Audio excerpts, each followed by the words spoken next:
Dark Flower by John Galsworthy, Section 22.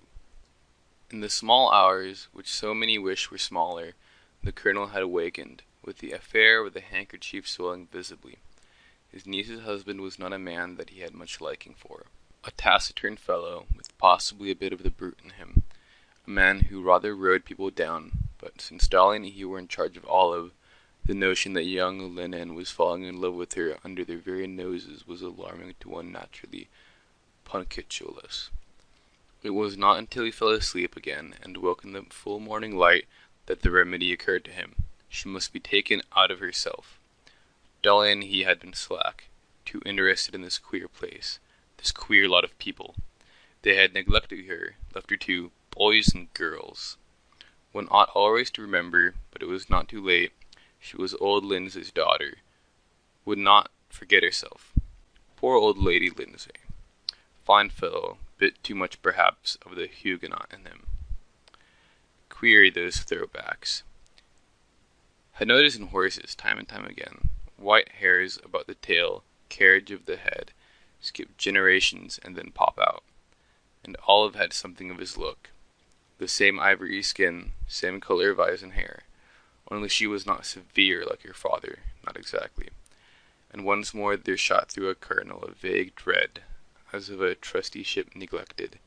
It disappeared, however, in his bath. He was out before 8 o'clock, a thin, upright figure in hard straw hat and grey flannel clothes, walking with the indiscernible loose poise of the soldier Englishman, with that air different from the French, German, what not, because of the shoulders over-asserting through their drill the right to put on mufti, with that perfectly quiet and modest air of knowing that whatever might be said, there was only one way of wearing clothes and moving legs. And as he walked, he smoothed his drooping grey moustache, considering how to best take his niece out of herself. He passed along by the terrace and stood for a moment looking down at the sea, beyond the pigeon shooting ground. Then he moved on round the casino into the gardens at the back, a beautiful spot. Wonderful care they had taken with the plants. It made him think a little of Peshawar, where his old friend the Rajah, precious old rascal, had gardens to his palace rather like these. He paced again to the front. It was nice and quiet in the early mornings, with the sea down there, and nobody trying to get the better of anybody else. There were fellows never happy unless they were doing someone in the eye. He had known men who would ride at the devil himself, make it a point of honor to swindle a friend out of a few pounds. Odd place, this Monte. Sort of a Garden of Eden gone wrong. And all the real but quite inarticulate love of nature, which had supported the Colonel through deserts and jungles, on transports at sea, and in mountain camps, awoke in the sweetness of these gardens. His dear mother, he had never forgotten the words with which she had shown him the sunset through the coppice down at old Withis Norton, when he was 9 years old. That is beauty, Jack. Do you feel it, darling? He had not felt it at the time, not he, a thick-headed, scampering youngster. Even when he first went to India, he had no eye for a sunset. The rising generation were different. That young couple, for instance, under the pepper tree, sitting there without a word, just looking at the trees. How long, he wondered, had they been sitting like that? And suddenly something in the Colonel leaped.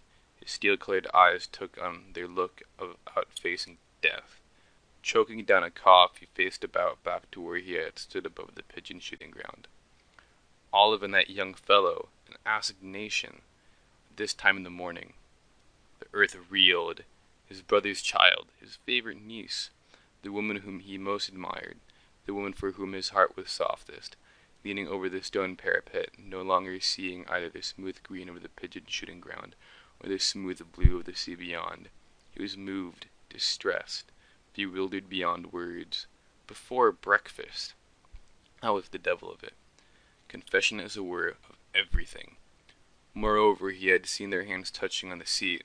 The blood rushed up to his face. He had seen, spied out, what was not intended for his eyes. Nice position, that. Dolly, too, last night had seen. But that was different. Women might see things. It was expected of them. But for a man, a gentle man, the fullness of his embarrassment gradually disclosed itself. His hands were tied. Could he even consult Dolly? He had a feeling of isolation, of of utter solitude. Nobody, not anybody in the world, could understand his secret and intense discomfort. To take up a position, the position he was bound to take up as Olive's nearest relative and protector, and what was it? Chaperone. But the aid of knowledge come in at such a way, however unintentionally. Never in all his days in the regiment, and many delicate matters affecting honor had come his ways, had he had a thing like this to deal with. Poor child! But he had no business to think of her like that. No, indeed. She had not behaved as... And there he paused, curiously unable to condemn her. Suppose they got up and came that way. He took his hands off the stone parapet and made for his hotel. His palms were white from the force of his grip. He said to himself as he went along, I must consider the whole question calmly. I must think it out. This gave him relief. With young Lennon, at all events, he could be angry, but even there he found, to his dismay, no finality of judgment. And this absence of finality, so unwanted, distressed him horribly. There was something in the way that the young man had been sitting there beside her, so quiet, so almost timid, that had touched him. This was bad, by Jove, very bad. The two of them. They made somehow a nice couple. Confound it. This would not do. The chaplain of the little English church, passing at this moment, called out, Fine morning, Colonel Ercott. The colonel saluted and did not answer. The greeting at the moment seemed to him paltry. No morning could be fine that contained such a discovery. He entered the hotel, passed into the dining room, and sat down. Nobody was there. They all had their breakfast upstairs, even Dolly. Olive alone was in the habit of supporting him while he ate an English breakfast. And suddenly he perceived that he was face to face already with this dreadful situation. To have breakfast without, as usual, waiting for her seemed too pointed. She might be coming in at any minute now. To wait for her and have it without showing anything, how could he do that? He was conscious of a faint rustling behind him. There she was, and nothing decided. In this moment of hopeless confusion, the colonel acted by pure instinct, rose, patted her cheek, and placed a chair. Well, my dear, he said. Hungry? She was looking very dainty, very soft.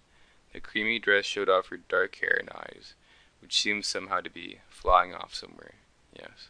It was queer, but that was the only way to put it. He got no reassurance, no comfort from the sight of her, and slowly he stripped the skin from the banana with which he always commenced breakfast. One might just as well be asked to shoot a tame dove or tear a pretty flower to pieces as be expected to take her to task, even if he could in honor. And he sought refuge in the words, Been out? Then could have bitten his tongue off. Suppose she answered no. But she did not so answer. The color came into her cheeks, indeed, but she nodded. It's so lovely. How pretty she looked saying that. He had put himself out of court now. Could never tell her what he had seen, after setting as it were that trap for her, and presently he asked, Got any plans today?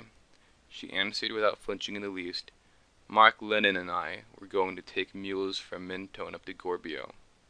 He was amazed at her steadiness. Never, to his knowledge, have encountered a woman armored at every point to preserve a love that flies against the world. How tell what was under her smile? And in confusion of feeling that amounted almost to pain, he heard her say, Will you and Aunt Dolly come?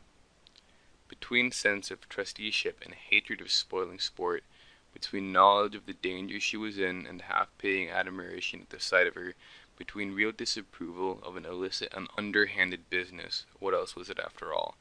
And some dim perception that there here was something that he did not begin to be able to fathom, something that perhaps no one but those two themselves could deal with. Between these various extremes he was lost indeed. And he stammered out, I must ask your aunt. She's not very good in the mule.